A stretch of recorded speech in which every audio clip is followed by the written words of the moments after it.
পৃথিবীর কোনো সম্প্রদায়, কোনো গ্রুপ, কোনো মানুষ নিজেকে দুধেল গাই হিসেবে তুলনা করলে তার তো খারাপ লাগবেই ম্যাডাম।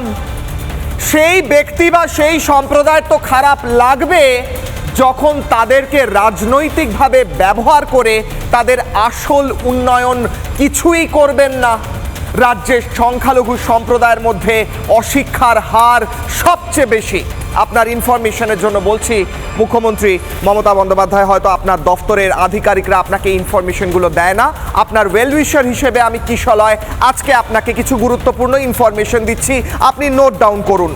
রাজ্যের সংখ্যালঘুরা হিংসার বলি সবচেয়ে বেশি, রাজ্যের সংখ্যালঘুদের মধ্যে অশিক্ষার হার সবচেয়ে বেশি, রাজ্যের সংখ্যালঘুদের মধ্যে অনুন্নয়নের হার সবচেয়ে বেশি, দারিদ্র সীমার নিচে সবচেয়ে বেশি সংখ্যক সংখ্যালঘুরা বাস করেন এই রাজ্যে।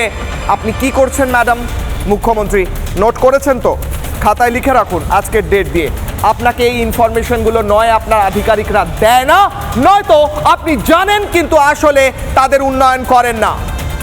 এই পরিপ্রেক্ষিতে, এই পরিস্থিতিতে হুমায়ুন কবির, আপনার মনে আছে নিশ্চয়ই মাননীয় মুখ্যমন্ত্রী, আপনার দলে ছিলেন এক সময়, আপনি ডিফেন্ড করেছিলেন।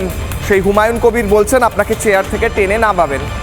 আর মিম বলছেন তারাই নাকি ফ্যাক্টর হয়ে দাঁড়াবে। ইমরান সোলাঙ্কিও থাকবেন আজকে আমার ডিবেটে, অন্যান্যরাও থাকবেন। আমি তাদের বক্তব্যগুলো একবার শোনাবো, তারপর যাবো আজকের হাই ভোল্টেজ ডিবেটে। দেখুন, আমরা নিশ্চয়ই আমাদের জোট হুমায়ুন কবির সাহেবের সঙ্গে হবে। আমরা সরকারে আসতে পারবো না, কিন্তু সরকার আমাদের অনুযায়ী চলাতে হবে। আমরা বলবো উঠবে, বসতে বলবো বসবে। আমি নির্ণায়ক শক্তি হব।